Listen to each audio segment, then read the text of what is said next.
Bismillahirrahmanirrahim. Assalamualaikum warahmatullahi ta'ala wabarakatuh.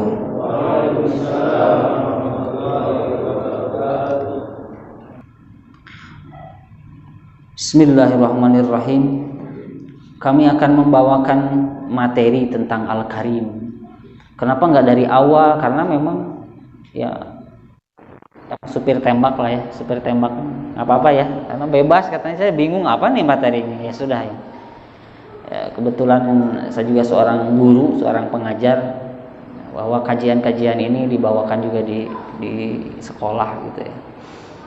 Namun di sini diperkuat dengan salah satu rujukan kitab.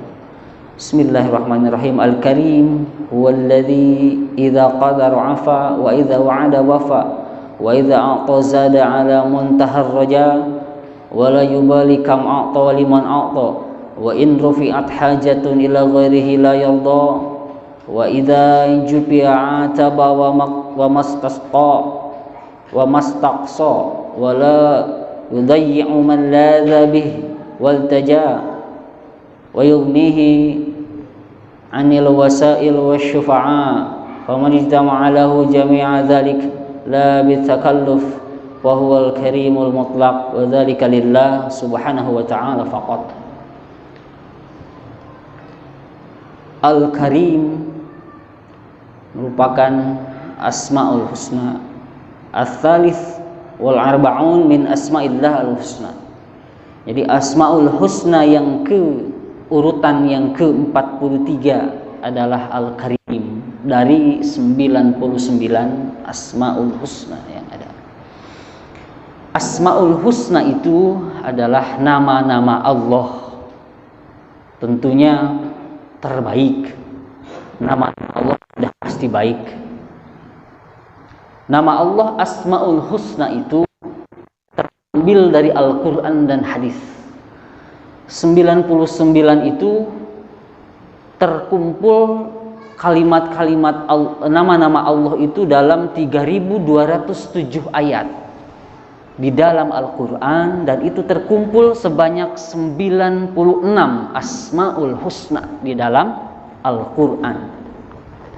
Kemudian yang tiganya lagi dari mana? Yang tiganya lagi terambil dari hadis Nabi Muhammad SAW, yaitu Al-Khafidh, Al-Mani', As-Sabur. Yang terakhir itu As-Sabur, itu terambil dari hadis. Jadi As-Sabur itu tidak ada dalam Al-Quran. Maka kalau kita mau meneliti, udah nggak usah lah, kita sudah ada nih, sudah jadi nih produk para ulama ini meneliti. Ternyata di dalam 3207 ayat terkumpul asma Allah yang mulia. Dan ini kita akan membahas, mudah-mudahan Allah memberkahi, dan kami berlindung kepada Allah dari kalam-kalam yang mungkin tidak sesuai dengan apa yang menjadi harapan dari Allah Subhanahu wa ta'ala. Al-Karim ini yang kita tahu bersama adalah Maha Mulia atau Maha Pemurah.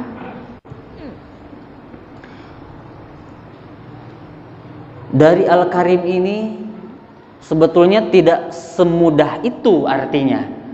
Kalau kita hanya Al-Karim apa? Maha Mulia. Apa yang terbesit dalam diri? Ya sudah, Maha Mulia.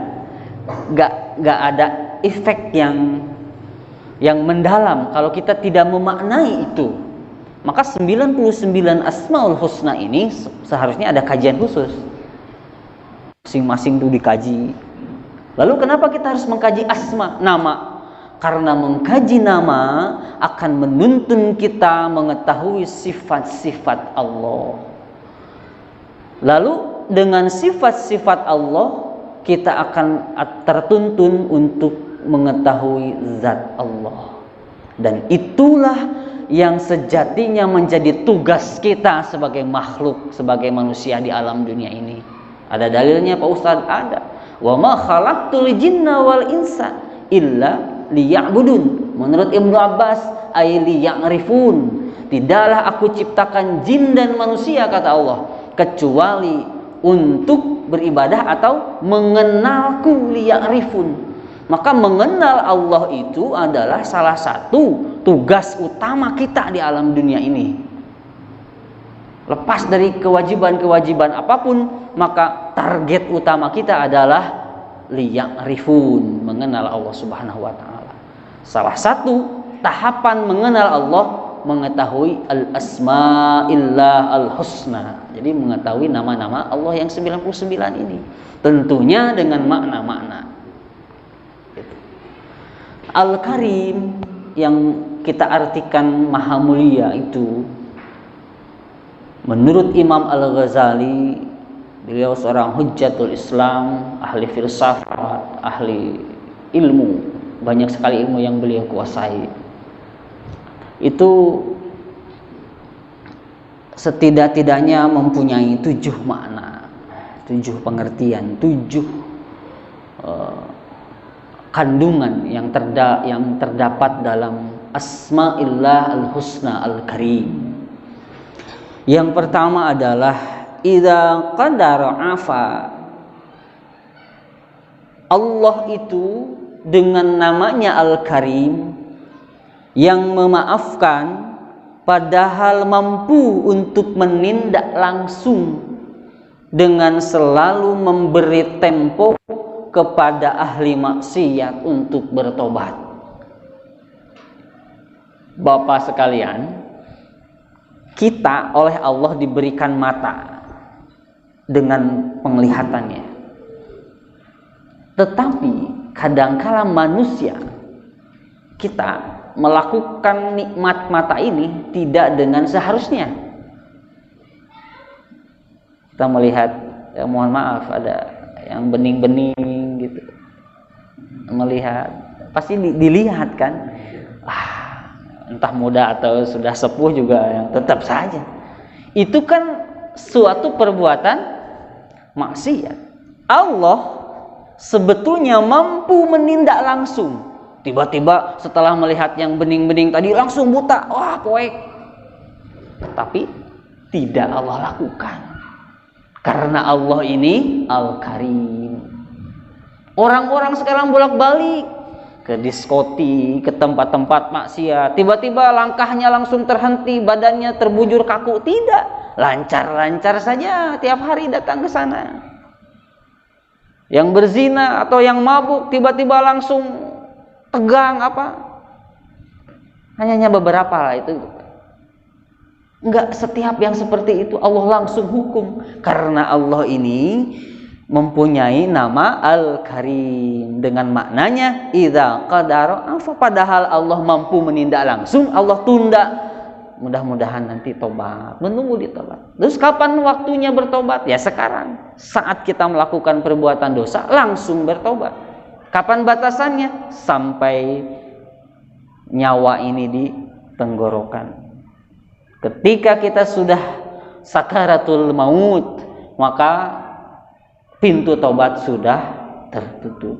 Oleh karena itu hadirin sekalian, saya juga mengingatkan diri sendiri, mari kita semua sering bertobat pada Allah, menggunakan kesempatan atau menggunakan nikmat dari Allah, bahkan menggunakan nama, memanfaatkan nama Allah ini, nama Al-Karim ini. Ketika kita melakukan perbuatan maksiat, ya Allah, saya bermaksiat, padahal Engkau mampu misalnya membutakan mataku, tapi Engkau tidak melakukannya, malah diberikan keluasan. Ini adalah ujian darimu, oleh karena itu aku bertobat padamu ya Allah. Itu yang pertama dari makna Asmaul Husna Al-Karim. Asani yang kedua, idza wa'ada wafa. Maknanya bila mana Allah berjanji, Allah tepati janjinya. Mustahil Allah itu ingkar janji, karena ingkar janji itu sifat tercela, dan Allah maha suci dari sifat-sifat tercela. Makanya dalam Al-Quran, dalam surah Al-Baqarah kalau nggak salah, ud'uni astajib lakum, berdoalah kalian padaku, kata Allah, maka pasti aku akan mengabulkannya. Itu janji kan, janji Allah. Berdoa, kabulkan. Kamu berdoa, aku kabulkan. Itu janji Allah. Lalu pertanyaannya, apakah doa itu selalu Allah kabulkan? Kita merasakan tidak pengkabulan doa dari Allah. Bapak pernah berdoa, kemudian langsung kerasa doanya? Padahal ini janji Allah.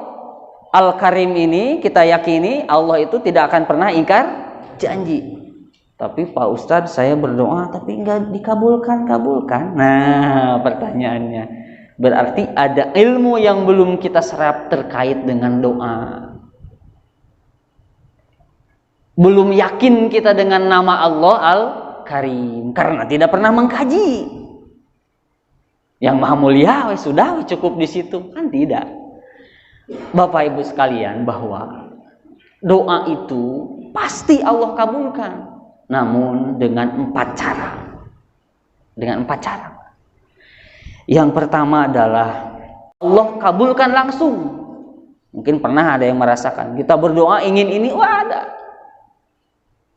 ada guru saya berdoa, ya Allah, dia sholat duha, doa, langsung datang orang ngirimin uang. Dia butuh uang saat itu juga, katanya. Ya itu kan jarang tapi terjadi. Jarang terjadi. Tapi ada. Maka ketika seperti itu berarti pengkabulan doa nama Allah Al-Karim itu benar, Allah kabulkan doa hamba dengan cara yang pertama. Wah, Pak Ustadz kayaknya belum pernah merasakan. Mungkin yang kedua, cara Allah mengabulkan doa. Dengan cara apa Allah mengabulkan doa? Mewujudkan nama Allah Al-Karim ini, yaitu dengan cara menunda doa. Pengkabulannya kamu ini dulu, karena Allah yang maha tahu tentang kita sebetulnya. Kita perlu ini, padahal nantilah kamu ini.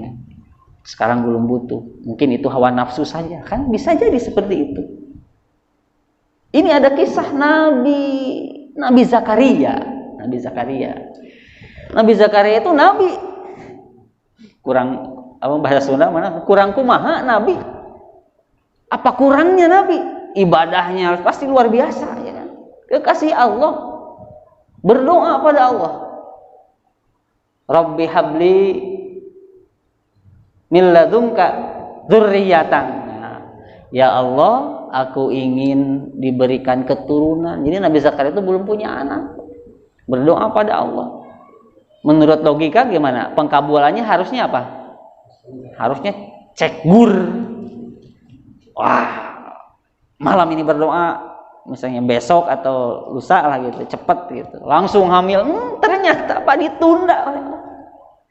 Ditunda selama berapa tahun? 40 tahun, Pak. 40 tahun Nabi Zakaria menunggu. Baru. Dulu pernah ada lagu ya, 10 tahun berdoa katanya sama nada nadi apa? Gitu, ada lagu lah, ini mah lagu. Gitu, enggak dikasih keturunan. Itu masih belum mencapai masa tunggunya Nabi Zakaria. Setelah 40 tahun baru dikaruniai anak. Ya Allah. Nabi Ibrahim juga sama, iya kan? Ada prosesnya. Nggak punya anak, punya anak. Padahal itu Nabi.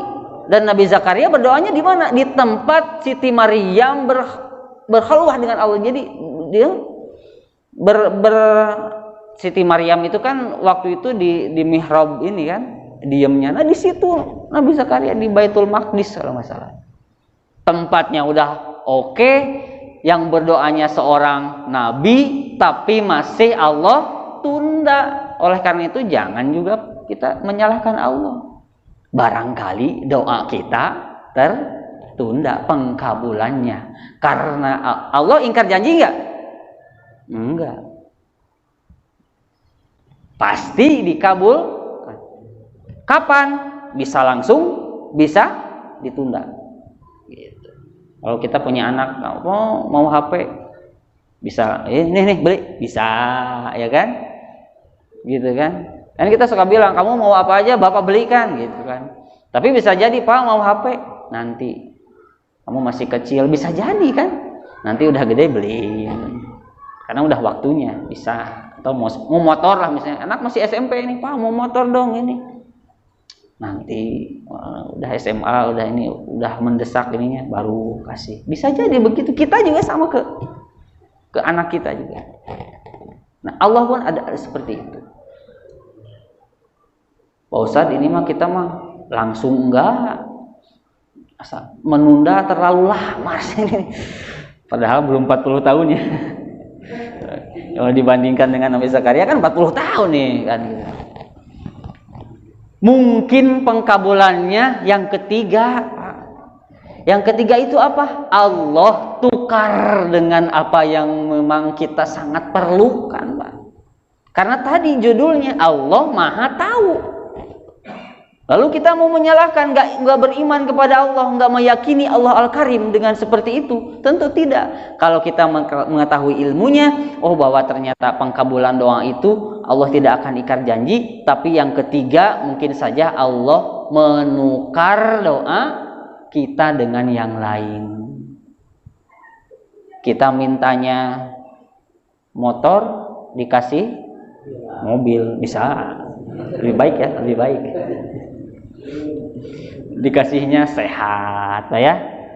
Dikasihnya, ya mau mobil, mau rumah yang megah, dikasihnya apa kan? Istri yang soleh. Itu kan itu salah satu. Kita mau apalah, mau naik jabatan, ternyata diberikan keselamatan. Setiap hari berangkat kerja nyaman, ya bisa saja. Itu penukaran dari doa-doa kita. Allah tuh tukar. Jadi Allah ingkar janji nggak? Enggak.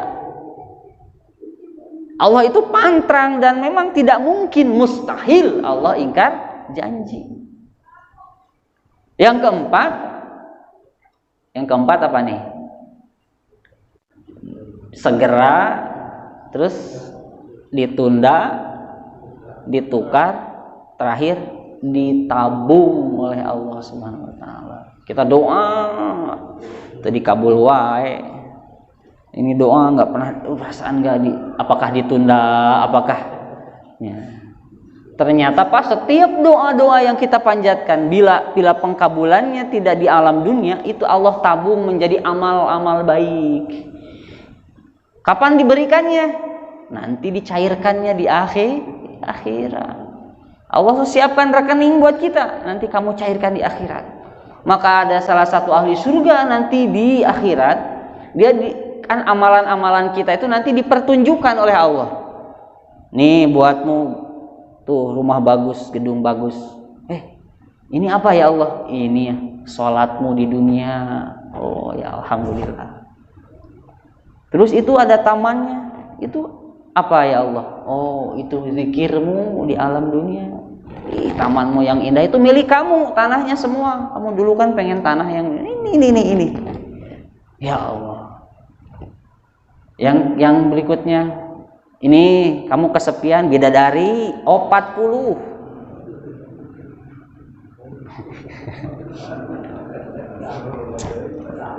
Bateri.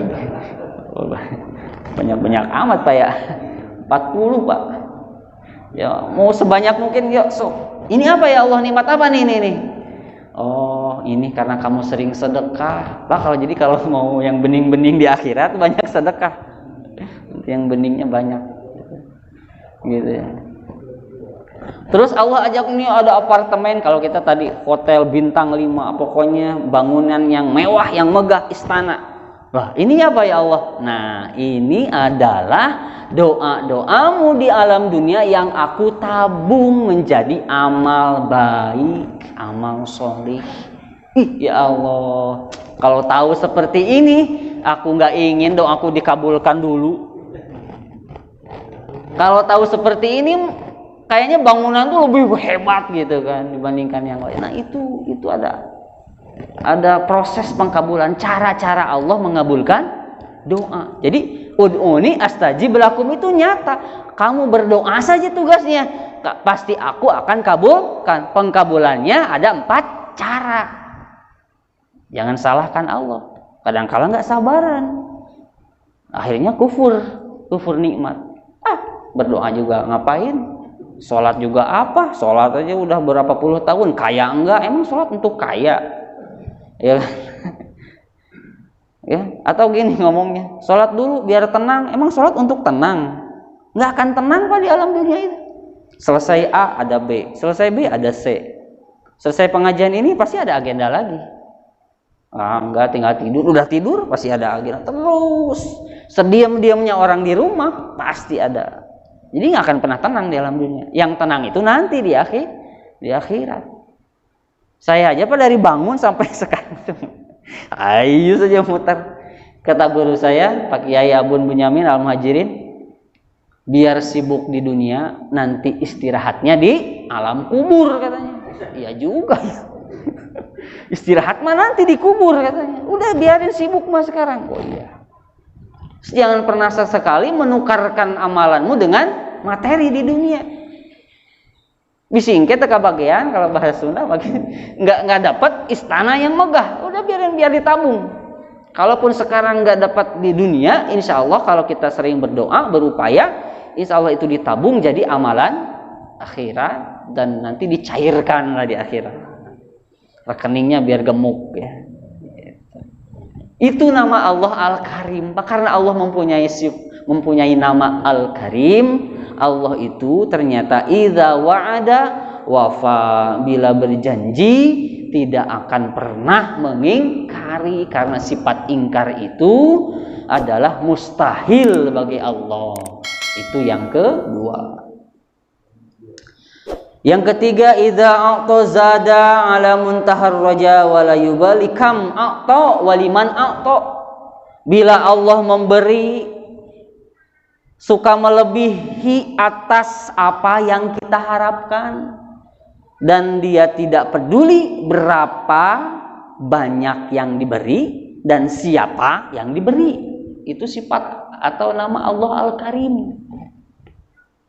Tadi kita minta motor, diberi mobil, diberi sehat. Pak, motor dengan sehat mending mana? Kadang-kala lebih, kita mah nggak minta ini, malah diberinya ketenangan rumah tangga. Itu kan sebetulnya yang lebih berharga dibandingkan dengan harta. Kita nggak minta, Allah kasih. Itu lebih daripada apa yang diharapkan oleh seorang hamba. Dan tak akan hitung-hitung berapa yang Allah beri, dan tak akan melihat siapa yang Allah beri, siapapun diberinya. Mau berimankah dia, mau tidak berimankah dia, Allah beri. Satu hari Nabi Ibrahim, Pak, Nabi Ibrahim Abul Anbiya itu ditegur oleh Allah gara-gara begini. Ada seorang kakek 70 tahun. 70 tahun kakek ya, udah tua ya. 70 tahun selalu diberi nikmat oleh Allah.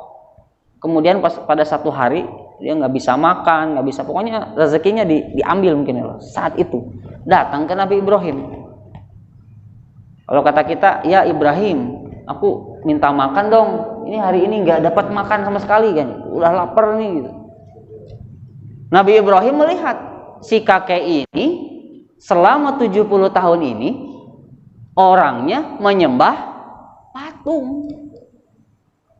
Nabi Ibrahim sontak bicaranya begini. Kalau bahasa kita lah ini. Oke, aku beri makan asal kamu menyembah Allah, tinggalkan patung itu. Dia nggak mau lah, kakek balik lagi.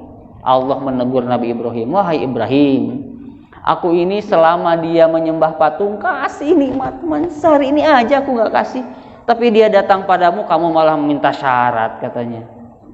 Aduh, terlalu kamu Ibrahim. Gitu. Maka Nabi Ibrahim, ya Allah, bertobat. Dicarilah itu kakek. Dicari ketemu, diberi. Nah, berarti Allah itu sebenarnya nggak pernah melihat siapa yang dia beri. Beri saja. Maka urusan harta, urusan berbagi sebetulnya tidak mesti kepada yang seagama. Ya, kalau ada orang butuh bantuan, kenapa agamanya apa, KTP-nya apa, nggak perlu juga kan? Misalnya ada orang sekarat di jalan ketabrak, ini lihat dulu agamanya apa, nggak mesti kan? Tolong saja. Atau orang kelaparan, lihat dulu Islam lain. Waduh, kalau bukan udah biarin. Wah, kan nggak begitu juga. Maka ini sifat Al-Karim. Kenapa orang-orang Yahud, orang maju-maju gitu ya, Allah nggak melihat siapa. Orang-orang yang kadang kala, ya itu tadi, Allah itu punya sifat atau punya nama Asma'ullah Al-Husna Al-Karim. Allah tidak pernah melihat berapa banyak dan melihat siapa orang yang diberi. Itu yang ketiga dari makna Asma'illah Al-Husna Al-Karim. Yang keempat, wa in rufi'at hajatun ila ghairih la yarda, bila dilaporkan hajat selain kepada Allah, Allah tidak suka. Allah ingin kita hanya mengadu kepadanya. Bila kita mengadu bukan kepada Allah, Allah tidak ridho, Pak.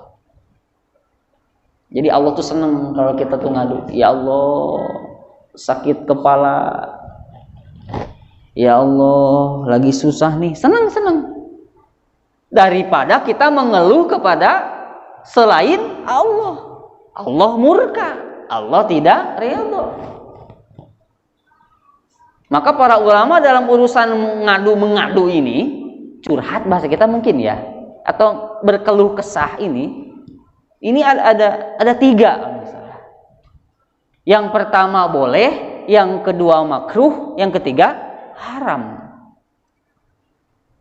Yang pertama boleh, asal kita mengadu kepada orang atau kepada orang sesama kita yang kita pastikan dia bisa meringankan apa yang kita keluhkan. Misalnya kita sakit kepala, datang kepada dokter, Pak dokter, ini saya sakit kepala saya. Itu kan mengadu, tapi bukan kepada Allah, tapi kepada dokter. Tapi karena dokter ini kita sudah menjadi hukum adat ya, dokter ini adalah ilmu kedokteran tentang penyakit itu pasti dia tahu obatnya, dia akan memberikan solusi. Oh Pak, minum aspirin saja. Oh Pak, minum paracetamol saja. Oh Pak, ini resepnya. Nah, itu dibolehkan. Jadi kalau mengadu itu kepada orang yang tepat, kepada orang yang kira-kira bisa mengatasi apa yang kita keluhkan. Mohon maaf, sampai jam berapa? Takutnya dibatas. Oh, sampai bunyi alarm. Siap. Nah, yang kedua, Allah makruh. Mengadu itu makruh. Bila kita mengadu kepada orang yang tidak yakin akan bisa mengatasi beban kita, gitu. Kalau tadi kan mengadu dengan di hati, tetap sebagai perantara penyembuhan ini Allah, perantaranya dokter, yang menyembuhkannya Allah. Tapi kita kalau mengadu ke sesama, sakit nih, itu nggak yakin, dia bukan dokter juga, nggak tahu ilmu kesehatan, gitu kan? Itu dimakruhkan. Dan yang haram itu yang ketiga, bila sudah mengadu bukan pada ahlinya, kemudian disertai dalam hati kesal dengan yang dia alami itu. Awan bahasa Sunda naon ngarasula, aral, apa bahasa Indonesia itu? Ya, apa ya? Keluh kesahnya itu menyalah-nyalahkan gitu. Orang maring ke sana kemari. Nah, itu haram, apalagi mengadu. Apalagi sampai menyalah-nyalahkan orang, saya sakit gara-gara kamu sih. Tuh, sudah ada Pak, titit. Baru yang keempat ya. Lanjut dulu Pak. Lanjut ya, 3 lagi. Nah, itu mengadu yang dimakruh, yang diharam. Jadi mengadu itu selayaknya mengadu itu kepada Allah Subhanahu wa ta'ala. Allah benci kalau kita apa-apa itu ke Allah. Enggak gini lah, kalau anak kita sakit bilangnya sama tetangga, bukan sama kita. Ya kita marah juga, kamu bapakmu ini siapa, kan gitu, ya kan? Gitulah kira-kira. Kemudian yang kelima, idza jufi'a ataba wa mastaqsa, jika dia dijauhi dia mencela, menjauhkan diri daripada Allah, dapat murka Allah karena Allah suka yang mendekat kepadanya. Kita nggak pernah zikir, tadi sholawat jarang kalau kepada Nabi. Kita mengingat Allah itu bolong-bolong gitu. Itu Allah tuh nggak suka. Allah mencela orang yang seperti itu. Gitu. Dengan nama Allah Al-Karim ini kita harus lebih mendekatkan diri kepada Allah Subhanahu wa taala. Kemudian yang keenam adalah wala yudayyi'u man ladha bih wal taja. Dia tidak menyia-nyiakan orang yang pasrah kepadanya. Allah tidak akan menyia-nyiakan orang yang berserah padanya. Maka Nabi Ibrahim ketika dilemparkan oleh raja itu kepada api dibakar, ada kisah Nabi Ibrahim apa yang beliau ucapkan, hasbiyallah wa ni'mal wakil, cukup Allah. Jadi pasrah kepada Allah. Ya Allah, aku bisa makan hari ini, aku bisa kalau bangun tidur tuh begitu, aku mau kesibukanku teratasi atau tidak, aku serahkan dulu padamu. Karena sejatinya aku ini nggak bisa apa-apa tanpa pertolonganmu. La haula wala quwwata illa billahil aliyyil azim. Dan yang terakhir adalah yang ketujuh dari makna Asma'illah al-Husna al-Karim, yaitu Allah tidak perlu penolong. Wa yugnihi 'anil wasail wasyufa'a. Allah tidak perlu penolong dan tidak perlu perantara untuk memberikan sesuatu. Ini langsung kapan saja, tak terhalang hujan, tak terhalang panas. Kalau kita kadang-kala mau menolong, ada orang nih diumumkan warga RT sekian, bapak meninggal misalnya, mau nolong, hujan besar, rumah jauh, aduh motor nggak ada, ditunda dulu, terhalang oleh sesuatu. Kadang-kadang perlu perantara. Tadi saya bilang di awal, datangnya ke sini juga perlu perantara. Perlu ada yang menolong kita. Tukang mang pom bensin menolong karena memberikan bensin pada motor, ya kan? Wah, banyak. Tapi Allah itu tidak perlu perantara. Oleh karena itu kapanpun, dimanapun, itu asalkan itu di tempat yang layak, kita membacakan doa pada Allah dengan sifat Allah atau dengan Asma'illah al-Husna al-Karim, insyaallah Allah mendengar. Allah tidak akan pernah tidur. Allah pasti merespon kita dengan cepat tanpa perantara. Wallahu a'lam bishawab. Mudah-mudahan apa yang memang menjadi makna dari Asmaul Husna Al-Karim ini bisa kita maknai bersama dan kita praktekkan dalam kehidupan sehari-hari, dan mudah-mudahan apa yang disampaikan bermanfaat khususnya bagi diri pribadi, umumnya bagi jamaah sekalian. Namun berpesan terakhir bahwa jangan pernah tertipu dengan nama Allah Al-Karim ini. Kita misalnya nggak pernah berbuat baik, tapi kita kehidupan baik-baik saja, itu namanya tertipu dengan sifat Al-Karim ini. Karena kalau kita tahu bahwa Allah ini Al-Karim, seharusnya bukan menjauh tapi lebih dekat kepada Allah Subhanahu wa taala. Jadi kalau bahasa Sunda itu mengatakan kalau memang seperti itu, kita banyak dosa, maksiat, tapi Allah berikan kenikmatan, itu namanya nyungkun. Disungkun. Apa sungkun tuh bahasa Indonesianya? Jadi disungkun tuh begitu, ayo gitu. Diberi kesempatan gak mau balik gitu. Ya udahlah, barin aja. Gimana karapnya kan gitu. Ya seolah-olah dibegituin tuh kan gak baik kan gitu ya. Ya mudah-mudahan kita nggak tertipu dengan itu. Semakin kita mendapatkan nikmat, seharusnya semakin kita sadar bahwa Allah ini mempunyai nama Al-Karim, kemudian kita harus semakin mendekat kepadanya. Itu saja yang bisa disampaikan. Barangkali itu saja cukup. Terima kasih, lain kali bisa kita bertemu lagi dengan izin Allah, dan mudah-mudahan Allah meridhai kita semua.